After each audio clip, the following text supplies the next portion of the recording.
Hello, everybody. Good evening. This is All Things Cheryl. I'm basically here to do a review and a recap and my commentary on Queen Sugar, episode 6, The Spit. We didn't see Queen Sugar last week is because I believe they were in mid-season. Remember, around just before mid-season, they kind of take a break. So we're going to get right into it. We're going to start out character by character by character. And this may be a little long, but I want to thank those who have been following me and also those who have become a subscriber. Subscribe, watch, hit the notification, the bell, and share the video. We see that Nova is in the company of one of her ex-lovers. And one of her ex-lovers is a female lover. And of course, it is Dr. Octavia. And so her and Dr. Octavia is basically chilling. And Nova gets a call from her publisher. And the publisher's name, or the published list, is Deborah. And Deborah actually gives Nova some very, very good news. She tells Nova that she has been shortlisted. And those of you all who know what shortlisted is that it's kind of a fast track. And also Nova has been mentioned for the National Book Award once again. Now, Nova is in the company of Dr. Octavia. And when Dr. Octavia hears the news that Nova has been listed, she gives Nova a hug. But when the camera zooms in on her, we see the expression. She's not as so enthused due to the fact that Nova has been nominated for a National Book Award. And so this is when Octavia goes in and she basically tells Nova that she doesn't really need an award to validate the type of person that she is.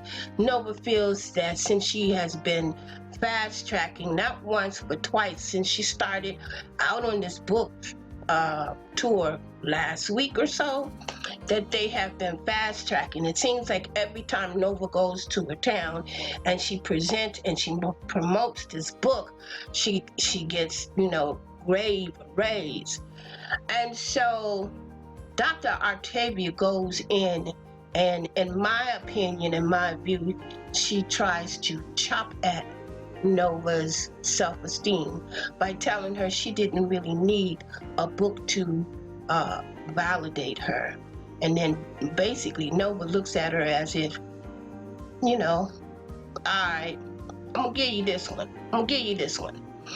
And so we go on, and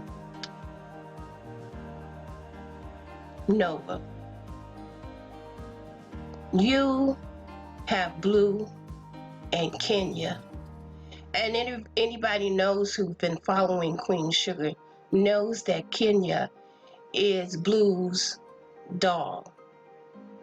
Now Kenya and Blue is sitting down with a therapist now to talk about the fact that Blue is having some issues and challenges and trying to decipher and trying to understand that the fact that Raiph Angle is not his biological father. Previously, before, Darla wanted Raiph Angle to basically, call the people up so they can get Blue into some type of therapy. And of course, you know how it is, especially when it's dealing with black men. They basically, or black people, period, And we just now getting to a point where we will, talk about our issues and concerns. And so we see that Darla and Raiph Angle is sitting down, basically having a conversation with the doctor. And then the doctor goes in and asks Blue about the issue when it came to him finding out that his father, Raiph Angle, is not his biological father. And of course, Raiph Angle starts to speak for Blue. And this is when the therapist tells Raiph Angle, no, I would prefer to hear what Blue has to say about the issue. And so that's when we go on. And at first, Blue was receptive. Blue was a little bit standoffish.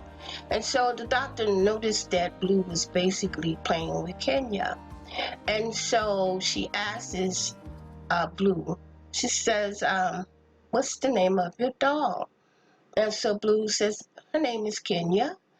And so this is when the doctor, this is a very good doctor. She just seems like she has a way with kids. She says, well, what does Kenya has to say? And so this is when Blue tells it in a third voice that Kenya says that my friend tells me that my father is not my biological father.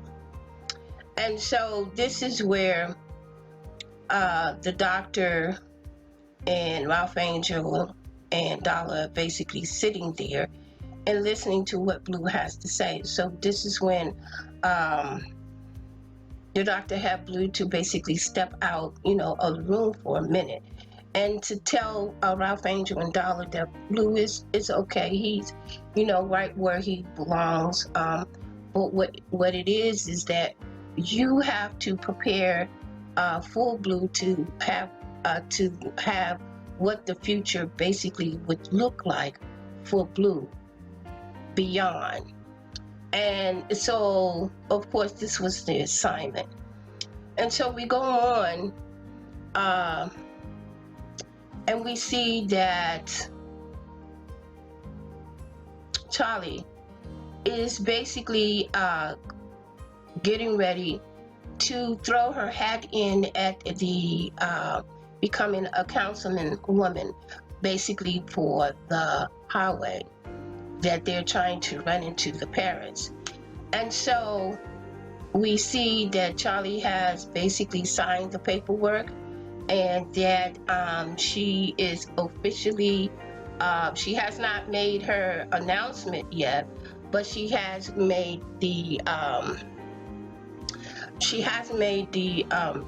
completed the paperwork.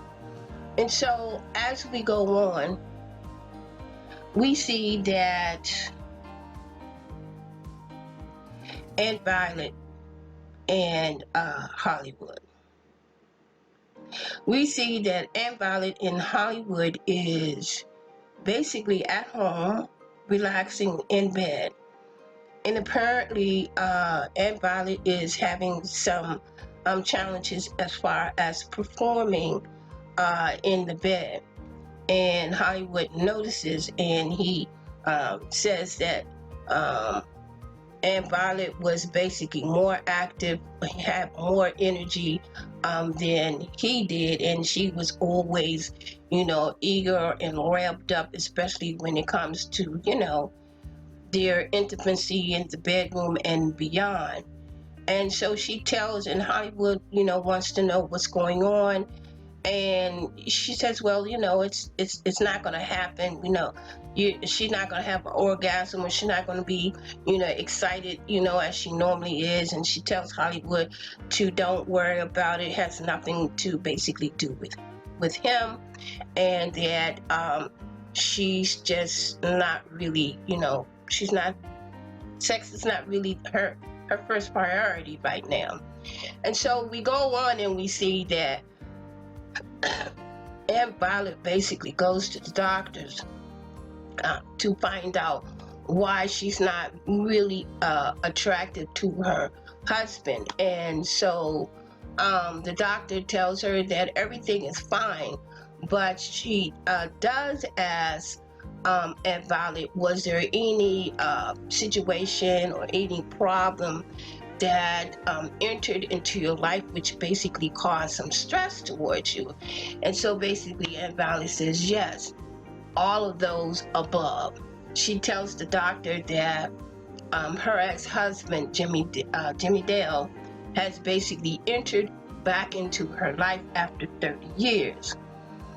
And so Aunt Violet, basically, and I'm glad that she went to the doctor. Now, I don't know whether or not if you all are aware of it, but I believe it was 2 weeks or not a week at the Essex Festival every year. The festival, I think it's in New Orleans or something like that. Well, we find out that Ava DuVernay basically put that storyline with Aunt V having lupus. And the one reason why she put it in there is because she has lupus herself after she's been having it for quite some while.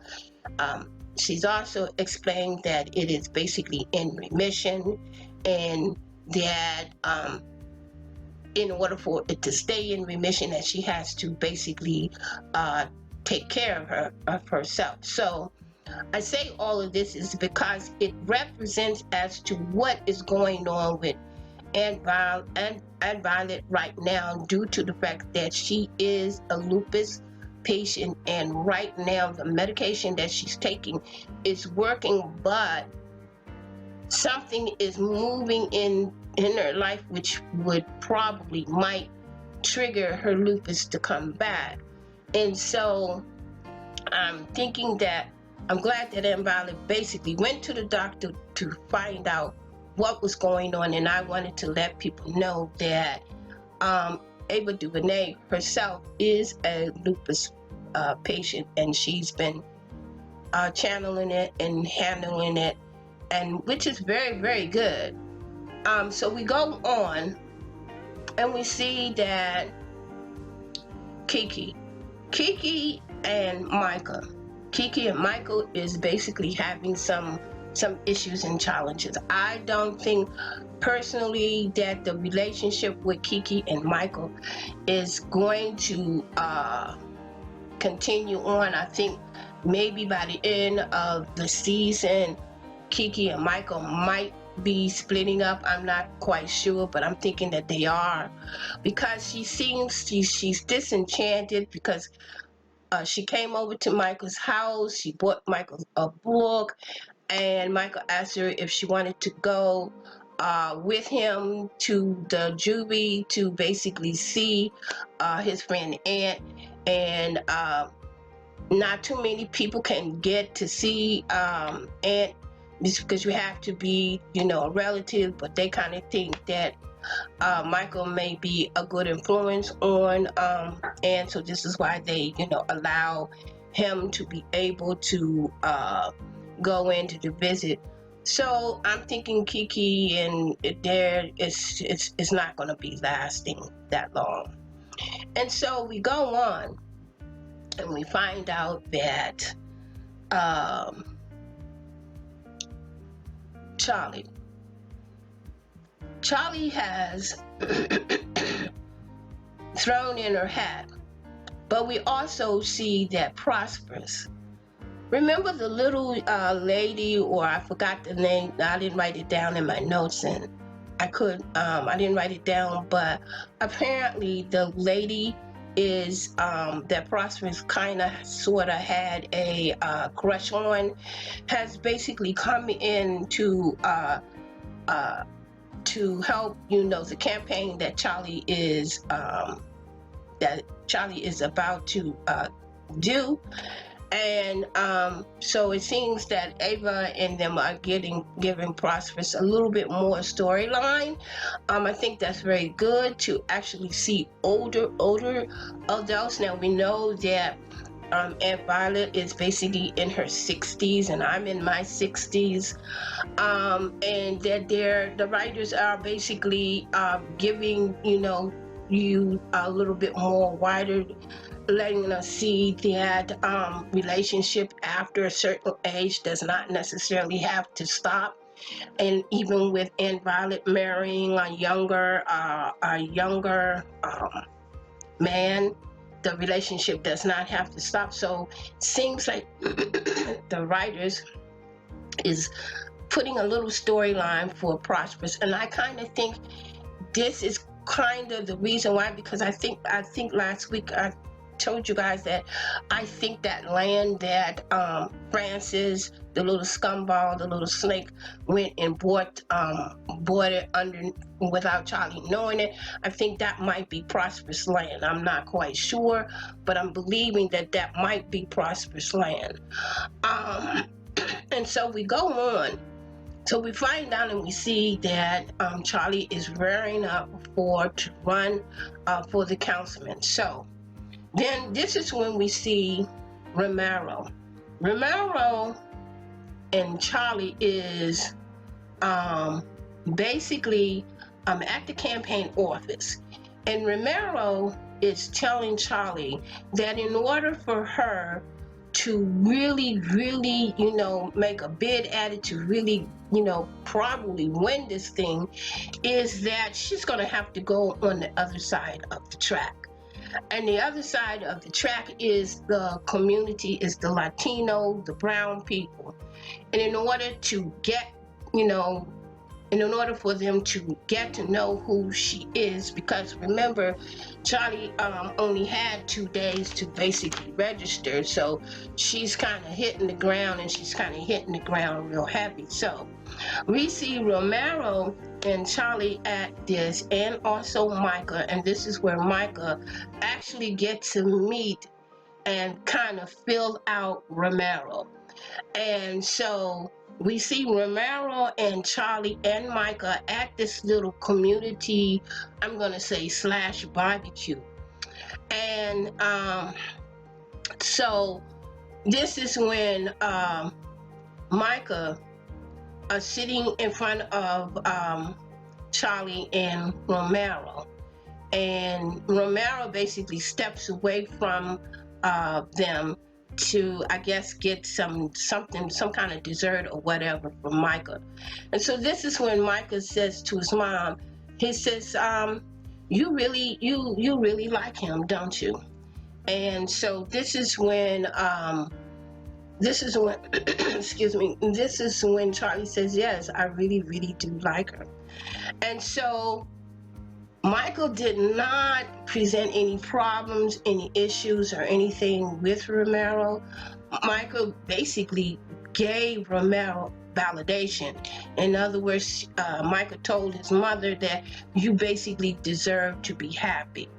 And because of his father, basically, we know that his father is kind of like a manipulator, and he's done all kinds of things, and he's had a full-grown daughter out of somewhere else, while Charley and them were basically in the relationship. So he had a baby outside of the relationship, and Charley had no idea about it, but I divest about that.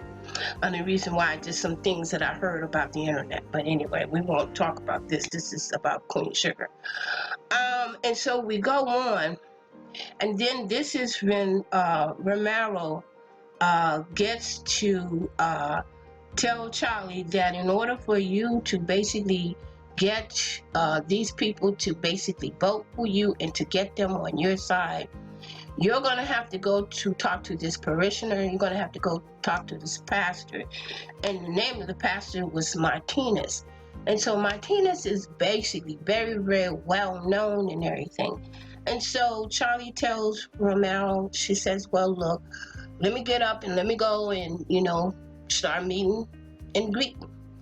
And so basically this is when we see that Charley meets the pastor Martinez. And so Charley, reaches her hands out and, getting ready to shake the pastor's hand. And the pastor said, Charley, Charley brought along, we know who you are. And so basically, Martinez was not, he didn't really, I'm not going to say he didn't really like her, but he wasn't really impressed. He knew who Charley was, but he also knew that, she's basically here to get his support. And so Martinez says, I know who you are, and just because you can do a little marengo and everything, I'm not buying it. And so basically Charley said, well, I understand how you feel. And then that's when she asks the pastor Martinez that if you get to know me, and I guarantee you that I can make some stuff happen, I can make some stuff work. And of course, you know how politicians are. They go and visit certain areas of the neighborhoods, like it's time for 2020 election. So, a bunch of politicians are going to be coming into our neighborhoods, and basically going to be trying to, get their vote. You know what they say, vote for me and I'll set you free, all of that. And after we do that, after some of us do that, they come in and we don't see them again, and everything that they promised that they're going to do, they completely forget about. Anyway, I digress. But this is basically true. And so we go on, and we see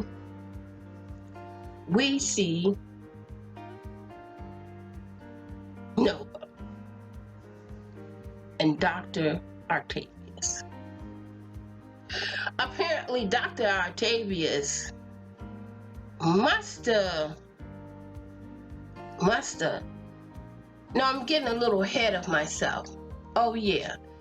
So we go on and we see Nova. Nova has basically is at this interview, and she's getting ready. This interviewer is getting ready to interview Nova, and of course, Dr. Octavia inserts herself, because she inserted herself on the whole book tour, because Nova really didn't invite her. She invited herself, so Nova couldn't turn certain stuff down, so she let her tag along. But while we were at this, while Nova and Dr. Octavia was at this review that she was basically doing about her book, the interviewer noticed Dr. I don't know the first name, but I'm going to say Dr. Octavia. He recognized Dr. Octavia. So then the interviewer had asked Nova a question, somewhat saying that, since you wrote this book and everything, how does your family feel about this book? So we know that Nova has basically lied all the while she's on this book tour. She just lying her little buns off, because we know that the family basically has discord, disowned her. They're not even speaking to her. And so this is when Nova finds out that Charley has basically put her bid in to run for Congress, run for city councilman. And this is when Nova was thrown for a minute and asked the guy asked her, well, how do you feel? And this is when Dr. Octavia came in and started talking about black girls magic and all this kind of bull crap, right?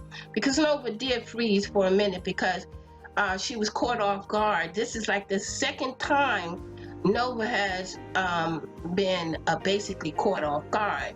She's caught off guard with Dr. Octavia, and then she was caught off guard with the little feminist person about the book. So actually, I'm saying, yeah, 2 times that she was caught off, 3 times that she was actually caught off guard. And how she was caught off guard is that she found out her sister is basically, running for a seat in the council office. And so we see Nova again with Dr. Artavius. And so we find out that Dr. Octavia is really, really not there for Nova. She's basically there for herself. The reason why I said she's there for herself, Dr. Octavius ran into one of her friends, basically, who she knew. And so Nova tells Dr. Octavius, she says, I don't know how you do all of this fancy stuff. It's so superficial, she said. I think the word was superficial. I'm not quite sure. And then Dr. Octavius says, well, it's the lay of the land. Once you learn it, you play the game and you move about. So Nova is basically over there getting ready to have some food and everything. And then it was another woman that Dr. Octavius knew. And so she talks to Dr. Octavius and tell her that she wanted Nova to basically do the front cover. I guess she wanted her to basically, how they come in and they read the book and give their little spill about the book. And so Dr. Octavia was basically telling the young woman that she didn't think that basically Nova could do it. But this is when the young lady said, well, we're not really looking for, let's just say, we're not looking for any old stuff right now. We need some new, fresh, new blood. And that perhaps maybe you can do the forwarding. In other words, the aftermath of, interviewing the book. And so basically Nova was basically kind of sort of, she heard it, she eared hustle because she was not that far away from him. And so she heard it. And so this is when Nova came up and asked Dr. Octavia, well, what's the deal? What's the 411? What's going on? So this is when Nova was beginning to realize that she really wasn't really there for her. And so we go on, and I know we're focusing because we're trying to get this Nova kind of stuff out of the deal. And so we go on, and we see that Nova and Dr. Octavia is basically in the bed. And this is when basically Nova is reading up on Charley. Nova is catching up because Nova did not know that her sister is basically running for city councilman. And this is when Nova tells Dr. Octavius if her sister basically wins, that she could basically do a lot of things for the parish. Now, I don't know what to deal with Dr. Octavius. I don't know who this woman is. Apparently, a lot of people know her. I'm not really a TV person, but anyway, they know her. And then this is when the doctor says that family, because we know that Nova is a very oriented family. But for some odd reason, Dr. Octavius tells Nova something like, well, really family is some kind of biological kind of thing. And I'm looking at, somebody must have really pissed on you. Your family must have really pissed on you. And so we go on, and we see that Charley. Now, Charley and Romero is still at the barbecue. I mean, they still at the community function or whatever. And this is when we see them, getting close, learning and feeling each other. And this is a beautiful storyline. Thank you, writers, for giving Charley a love interest that is truly, truly there for her. And so this is when Charley went on and tells Romero that this is the first time that she's really been in a relationship where no one is trying to change her, no one is trying to mold her, that Romero is really allowing her to basically be who she is. And so this is when Romero tells her, you deserve, to have, the best or whatever. And so Charley tells remember the same thing. Now, the reason why you see this smile on my face is because later on, we see that Charley finally get it. They got their groove on. It was a beautiful love scene. I love the way they, made it very sensual, and we actually see Charley in a romantic, sensual love scene. Now, this is the second time we've seen it, and we want it to continue on, writer. Don't mess. Let it go. I'm sure they're gonna have some disagreements, but let that relationship grow. Let that relationship get strong, because we gotta find out what's going on. Okay? Don't mess with it. You're doing good. So later on, we go and we see Charley and Raiph Angle. And Raiph Angle in Hollywood basically tells Hollywood that him and Aunt Violet was basically made for each other, because Hollywood has learned that Aunt V did go to the doctor, and she did talk to the doctor, and he basically, asked Aunt Violet what was basically going on. And so this is when, I'm not going to say Hollywood broke down or anything, but he basically confided in Raiph Angle to let him know that they're having some issues and challenges right now. And this is when Hollywood says, well, I thought, we supposed to be really happy and everything, but I see that the past is really getting in the way of us, getting in the way of Aunt Violet and us to move on with our lives. And so Raiph Angle is saying, well, we will basically get through it. And so we go on and we find that Aunt Violet has basically made a decision. And the decision is that she wants to basically sort of separate a little bit from Hollywood. Now, Aunt Violet, I understand what's going on, but you got yourself a good man. He loves you from the ground on up to the bottom. I understand you also need to take care of yourself. But remember, Hollywood has basically been there through thick and thin. You also have to be there for him. And so we find out that Hollywood is really not really, for, some spare time, because of course, Aunt Violet has basically asked Hollywood to, give her some time, give her some spare time. And so we go on and we also see that basically Hollywood has bought a motorcycle. Now, motorcycle, leather. Aunt Violet is really not really feeling this motorcycle. I'm thinking this motorcycle has something to do later on in the season. Right, if I'm thinking what I'm thinking, don't do it. Don't do it. Don't you dare don't do it. Because you just threw a motorcycle in there.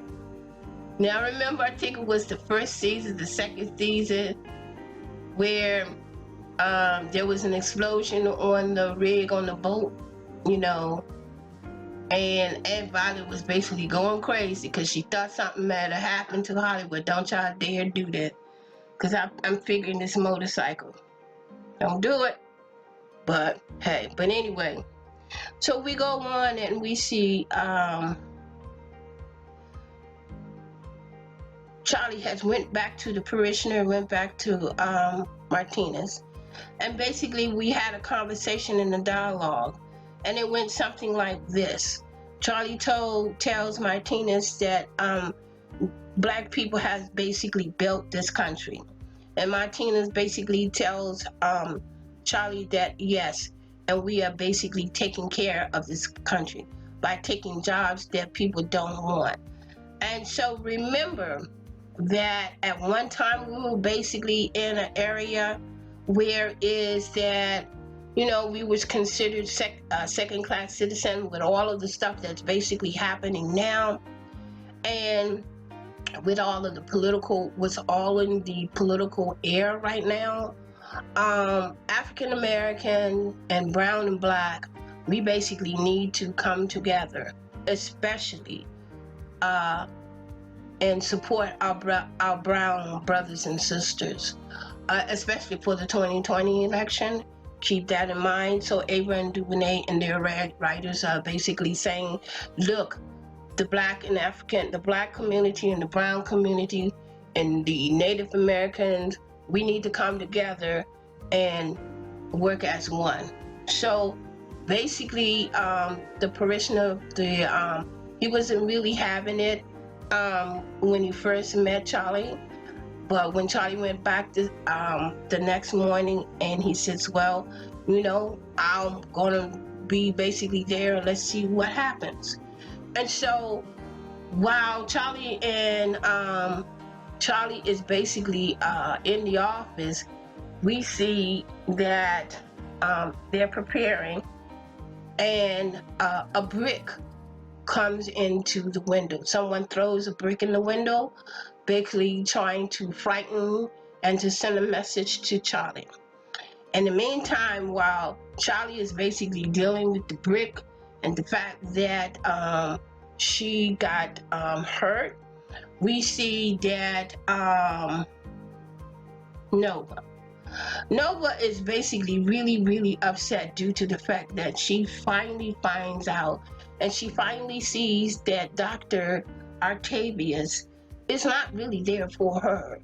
Dr. Artavius is very was trying to ride the coattail of Nova. And Nova goes basically to a bar, and she meets this young fellow, and the young fellow basically asks, with all of this deep chocolate and everything, being at a hotel, at a bar, basically by yourself.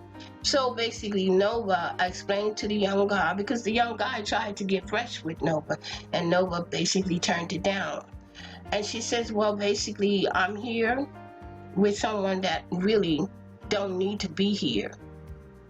And so she was disenchanted, and so she's kind of, I'm done with Dr. Artavius. And so we see that Nova goes back into the hotel, and she sees that Dr. Artavius basically have packed up and getting ready to roll out of town and getting ready to go. And so this is when Dr. Artavius tried to tell Nova that she made her, that she scubbed her from the scums of the something. In other words, that if it wasn't for her, that she wouldn't be where she is. And so this is where Nova said, I heard what you said, and you tried to take work from me. And then this is Dr. Artavius said, well, you wasn't really ready for it. You couldn't do it. I'm the one that made you. If it wasn't for you, you wouldn't be here. And I'm like, oh, really?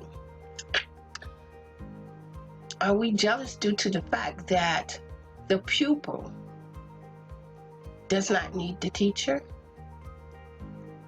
That the pupil, the student, have outgrown and has grasped all that it can learn from the teacher? And this is basically what has happened with Nova. Nova has basically, and she says, she told Dr. Artavius that I will always remember you. You've done a lot for me. You were basically my first when it came to, understanding that I'm attracted to both male and female. So I'm always going to be there for you. And so we don't have Dr. Artavius. Boom. Ex number one, lover, first woman's lover, gone. Now, in the meantime, the brick has been thrown in the window, right? Charley has gotten a little mark on her neck, little blood.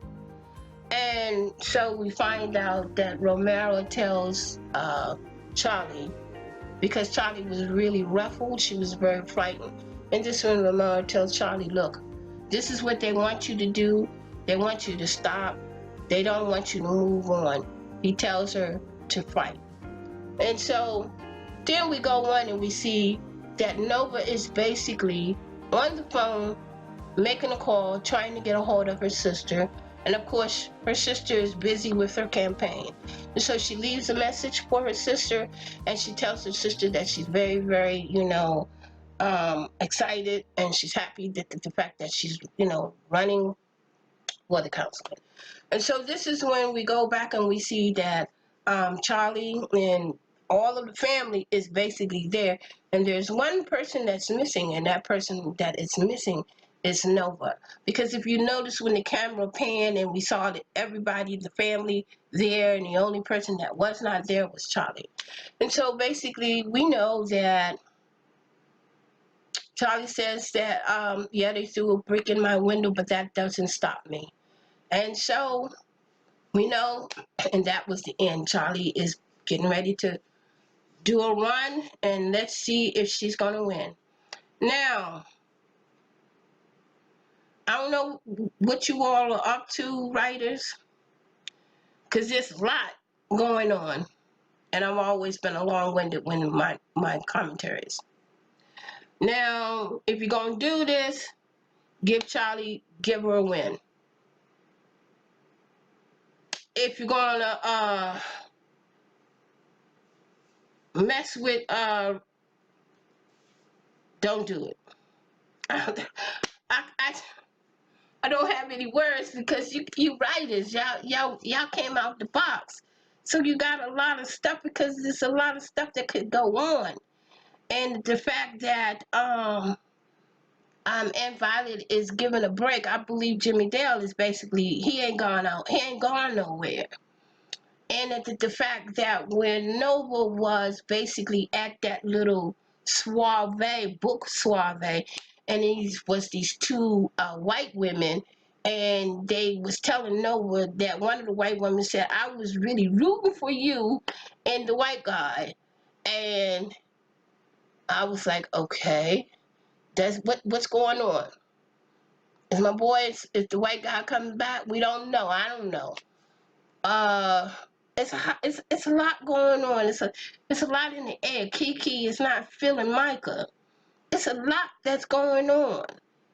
It's a lot going on. But look, I'm done. In the meantime, I'm never always try to be first coming out. Take care. Hope you enjoy your weekend. And of course, you guys know that I am doing the real Black China that comes on Zeus on Sunday. So you will hear, I really don't do reality shows, but I'm going to do this one. And I'm going to end it at this because love is for everyone. And be humble. Be kind. Peace, love. Until the next time, click, subscribe, share the video.